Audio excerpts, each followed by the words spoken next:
أعوذ بالله السميع العليم من الشيطان اللعين الرجيم.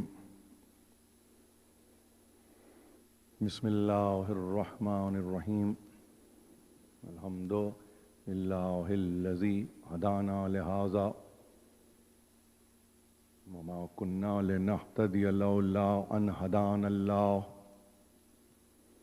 لقد جاءت رسل ربنا بالحق والصلاة والسلام على النبي الأمي والخاتم لما سبق والفاتح لمن غلق المعلن الحق بالحق أبي القاسم محمد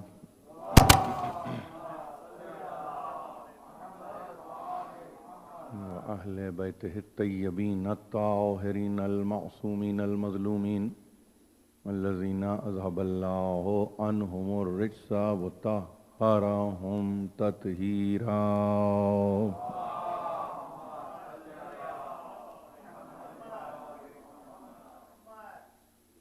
أما بعد فقد قال الله سبحانه وتعالى في محكم كتابه الحكيم يا أيها الذين آمنوا اتقوا الله وقولوا قولا سديدا.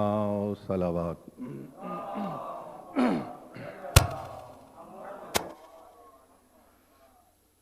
قول سدید کے عنوان پر یہ دوسری تقریر ہے جو آپ کی سماعتوں کی نظر کی جا رہی ہے.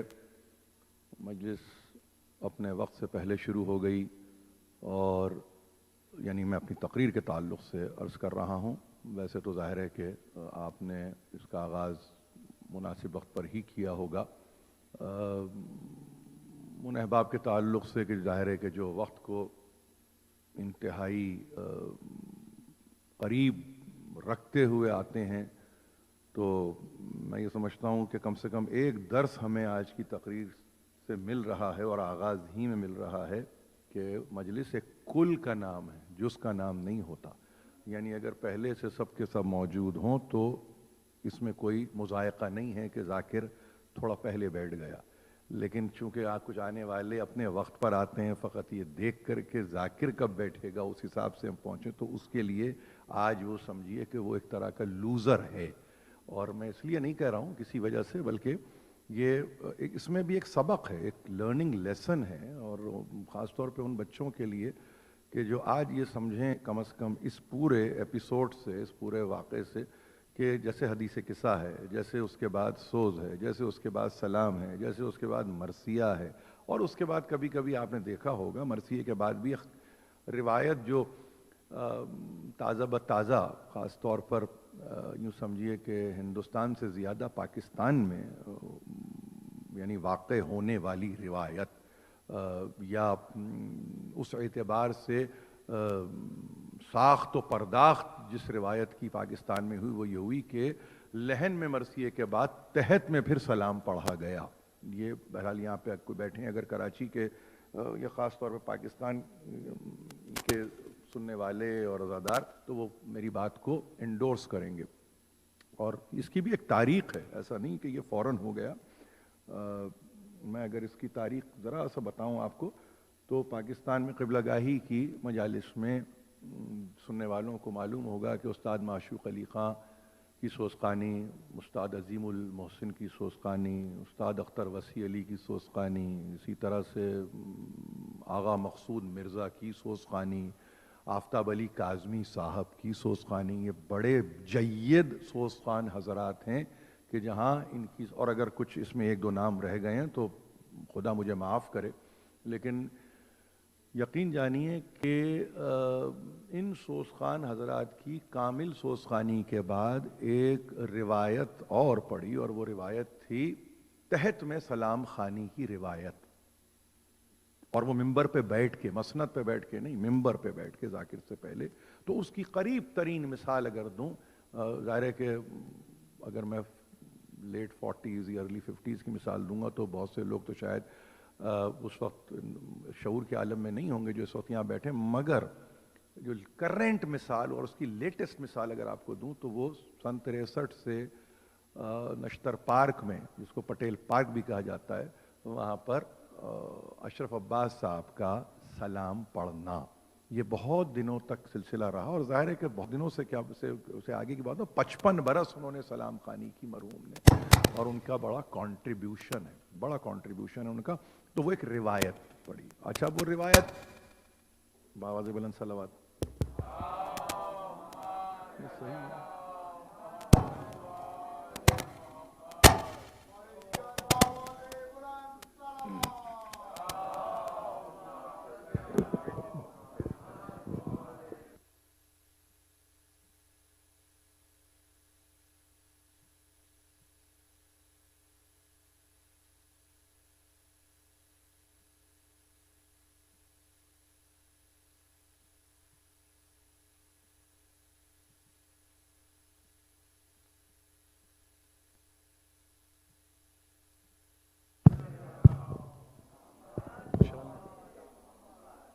ایک مرتبہ اور باواز بلند صلوات بھیج دیجیے.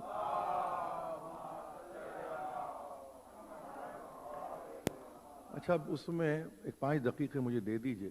ظاہر ہے کہ میں چاہوں گا کہ آپ ذرا سا اور سمٹ جائیں اس اعتبار سے کہ جو آنے والے باقیات الصالحات میں ہیں اگر وہ آ جائیں تو میں سمجھتا ہوں کہ اور بہتر بات ہو جائے گی. اب دیکھیے بات یہ ہے، سلام کا ہم تذکرہ کر رہے تھے، تحت میں سلام پڑھنے کی روایت فقط روایت نہیں ہے. دیکھیے کچھ باتوں کو یاد رکھ لیجئے، اور چونکہ اس کا تعلق مجلس سے ہے اور بہت ہی میں مربوط گفتگو کر رہا ہوں، اس میں جس کام کا بلکہ یوں سمجھیے کہ جس بات کا خیال رکھا گیا وہ تھا لباس.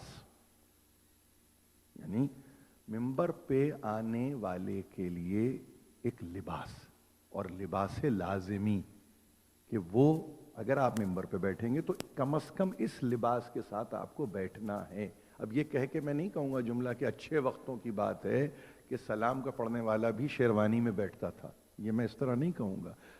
طہارت اپنی جگہ، لیکن ایک خاص لباس درکار ہے ممبر پہ اور مسند پہ بیٹھنے کے لیے. یہ میری گزارش کے طور پہ اس کو سنیں، اس کو کوئی ذہن میں یہ بات نہ لائے کہ صاحب یہ ہمارے متعلق گفتگو ہو رہی تھی. میں کتنے مراکز میں جاتا ہوں اور وہاں پر اگر نجی کوئی نشست ہے اس میں کسی بھلے سوز خان سے یا کسی سلام خان سے یہ کہتا ہوں میں، اور میں کہتا ہوں کہ دیکھو بات یہ ہے کہ ہر جگہ کے لیے ایک تہذیب ہے، جس کو کہتے ہیں نا ادب آداب جس کو آپ کہتے ہیں، اور اس ادب آداب میں جب آپ یہاں پر آتے ہیں تشریف، اور خاص طور پر جب آپ بعنوان خطیب آ رہے ہیں، بعنوان سوز خان آ رہے ہیں، بعنوان نوح خان آ رہے ہیں، تو اس کا مطلب یہ ہے کہ کچھ تو ایسا مثالی کردار ہو. انسپریشن ظاہر ہے کس چیز کی انسپریشن؟ ایک کا گلا دوسرے کو تو نہیں ملتا. آپ یہ تو نہیں کہہ سکتے کہ جو اس کا گلا ہے وہی میرا گلا ہے. نہیں، ایک کا علم دوسرے کو نہیں ملتا، ایک کی طرز ادائیگی دوسرے کو نہیں ملتی. لیکن جس چیزوں میں قدر مشترک ہے وہ ہے لباس. کیا یہ عبادتوں میں نہیں ہوتا؟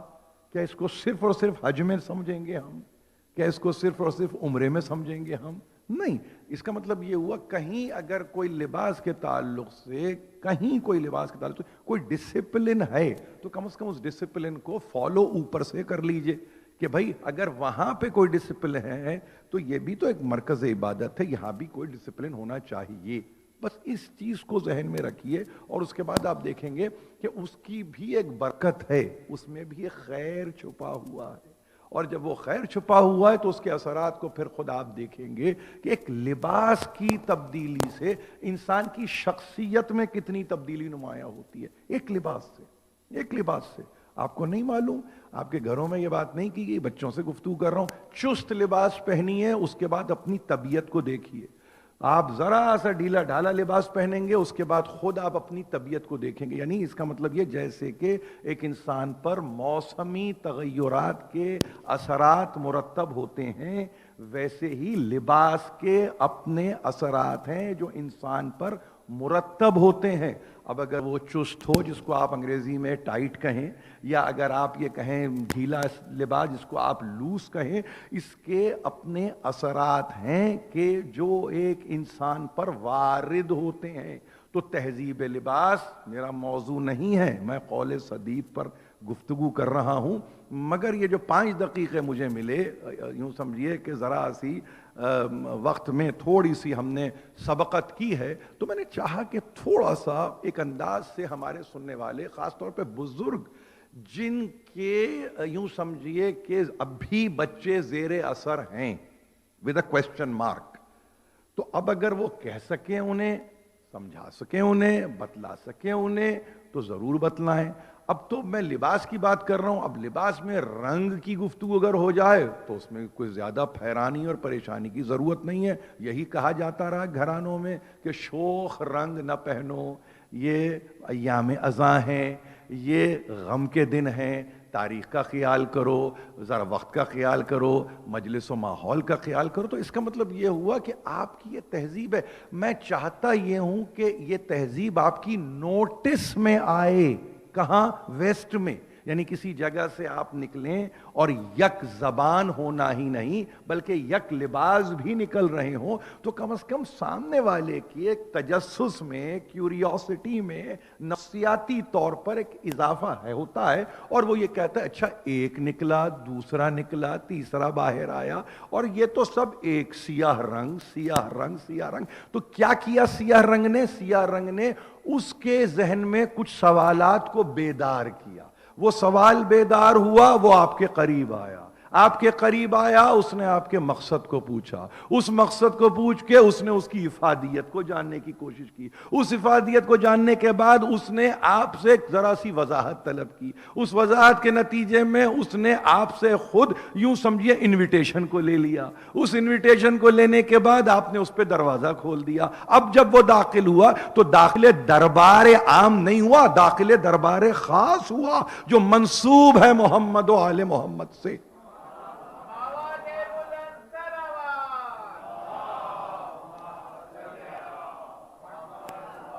اب آپ سمجھے ایک لباس کی حکمت نے, ایک لباس کی حکمت نے کیا کام کیا. کچھ تو اندازہ کیجئے نا, میری بات کو ذرا سا سمجھ لیجئے. اس میں کوئی معترض تو نہیں ہوں, میں معترض نہیں ہوں, لیکن میرا کام متوجہ کرنا ہے. دیکھیے بہت یاد رکھیں آپ, میں نہ کوئی قاضی ہوں, نہ کوئی میں فیصلہ کرنے والا ہوں, نہ میں فقیہ ہوں, نہ میں مجتہد ہوں. میری بات, اس کو اٹھائیے, اس کلپ کو بھیج دیجئے بشیر نجفی کو اور پوچھئے ان سے کہ یہ کہہ رہے تھے, کیا غلط کہہ رہے ہیں؟ مناسب بات ہے. جیسے اپنی زبان کا تذکرہ, آپ میں سے کتنے زائرین ایسے ہیں جو مجھ سے گفتگو میں کہتے ہیں کہ آیت اللہ سیستانی کا پیغام یہ ہے کہ اپنے طرز معاشرت, اپنے طرز تہذیب اور اپنی زبان کو فراموش نہ کرو. کیوں؟ اس لیے کہ اسی سے عقیدہ نہیں, اسی سے ملٹیپلیکیشن ہے. اور ملٹیپلیکیشن کا مطلب کیا ہے؟ یہ خود ایک جنریشن ہے. یعنی کسی چیز کو یہ مسلسل ہے کہ پیدا کیے جا رہی ہے. مخلوق اگر نہیں پیدا ہو رہی ہے, فکر تو کم از کم آپ کے دماغ میں پیدا ہو رہی ہے نا کہ یہ کون. بالکل اسی طرح سے جب ہم بات کرتے ہیں لباس کی, جب ہم بات کرتے ہیں تہذیب کی, جب ہم بات کرتے ہیں معاشرت کی, تو اس میں یک رنگی, ایک لفظ آپ نے نہیں سنا, یکسوئی, کیا آپ نے لفظ نہیں سنا, یک رخی, کیا آپ نے لفظ نہیں سنا, تینوں لفظ سامنے رکھ کے دیکھیے کہ یہی تو مقصد حسین ابن علی ہے. اس کے علاوہ اور کیا ہے؟ یعنی کہیں بھی رہو میرے بن کے رہو, کسی قارے میں رہو میرے عنوان سے جیتے رہو, کسی ملک میں جیتے ہو میری تعلیمات کو سامنے رکھ کے رہو. تو وہ یک رخی ہو, یک رنگی ہو, جو چاہے کہیے آپ. وہ کب آتی ہے؟ کہ جب ڈسپلن ہوگا. ڈسپلن کا مطلب کیا ہے؟ تنظیم ہے. تنظیم کا مطلب کیا ہے؟ کوئی نظام ہے, اور وہ نظام کسی اور کا دیا ہوا نہیں ہے بلکہ نظام اسی گھرانے کا دیا ہوا ہے کہ جنہوں نے 1400 برس پہلے ایک نظام دے دیا. نظام شمسی آپ کی سمجھ میں آتا ہے, نظام حسینی کیوں نہیں سمجھ میں آتا؟ ایک نظام حسینی بھی تو نظام ہے نا, اس کو بھی تو کبھی ملاحظہ فرمائیے.